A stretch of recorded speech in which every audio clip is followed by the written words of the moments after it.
JK Smalltime asks, uh, when resetting doubles, is it best to reset cross court or middle, and why? I believe in resetting from the transition zone. Generally it's middle is a great place because it takes away their angles. You have a little bit more margin for error, and there's not any single player that's just standing there. From the kitchen line, never reset. Stop resetting. Resetting is crushing your game. You should just counterattack instead. Resetting is too difficult. Pros basically only reset by accident. They get caught so badly that they can't actually put anything on that ball, and they reset. Like, stop resetting, start countering. Mindset should be counter every single time while you're up at the kitchen line. Ken in Brooklyn asks, in what scenario would you consider flashing a double bird to the crowd on a nationally televised match? It's a great question. I don't have an answer for you, but it is a great question. Sir Bigfoot asks, the Flash have tremendous talent, but seem not to have grit or coaching to overcome obstacles. What's your opinion on this?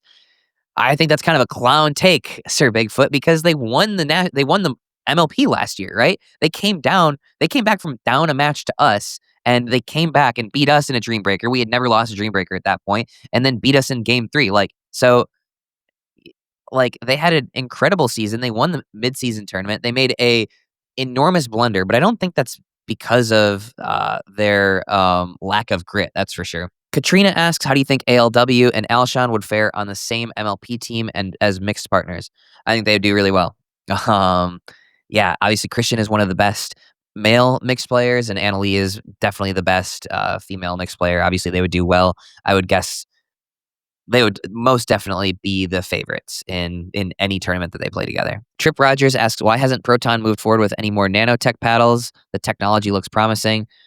I don't know what that is, and I have no idea. John Wilkerson asks, if you could only play PPA or MLP, which would it be? Obviously, it would be Major League Pickleball for me. I love the individual stuff. I've played plenty of it. Love the PPA tour.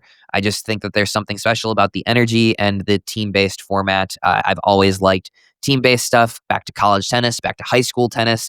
I've just always gravitated more towards that for me personally. BMAC says, rule changes. No timeout, no stacking. Stacking is like zone defense.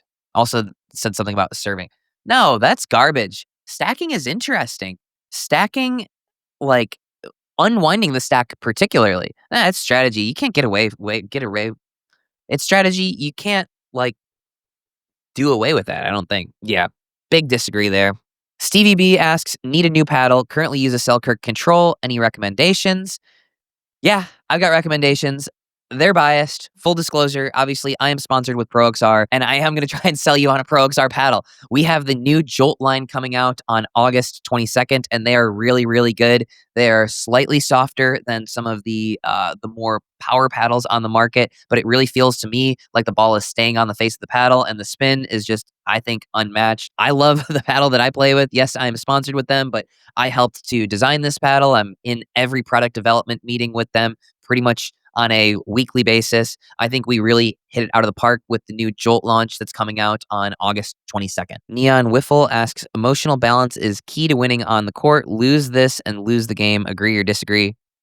Yeah, agree. You could have asked a more interesting question, Neon, because yeah, of course I agree. That's why, the pro players and players who are clutch.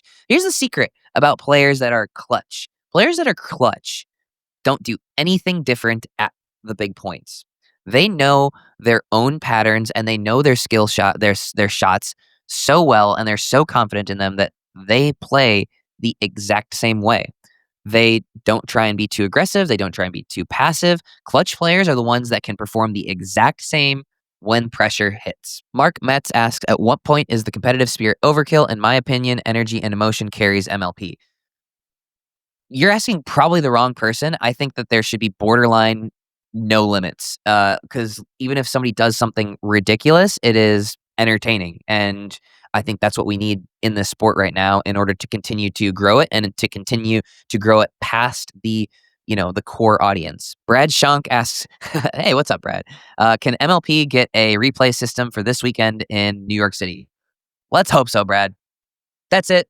Thank you to everybody who submitted your questions. Make sure to submit them next week as well after Major League Pickleball finals happen. Hey, it's Luke from The Dink, and I just wanted to recap an awesome event we pulled off in New York City. It's part of a new event series called Courted, and it's in collaboration with us and Buick. A multi-city social mixer for anyone brand new to pickleball or up to 5-0. Great way to meet people, win some prizes, or soak up the vibes.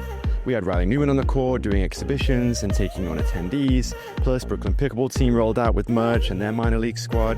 We teamed up with Buick to make it happen, and for the New York start, we somehow convinced them to bring their Envista and Enclave onto the rooftop at Hell's Kitchen Pickleball. These Buicks are pretty slick, beautiful interiors, huge touchscreens, and the Enclave's panoramic sunroof is awesome. And we're doing it all again August 30th in Chicago, so if you know someone that wants to come along or you want to, then head to courtedpickleball.com. Yeah. I'm not gonna lie, rather had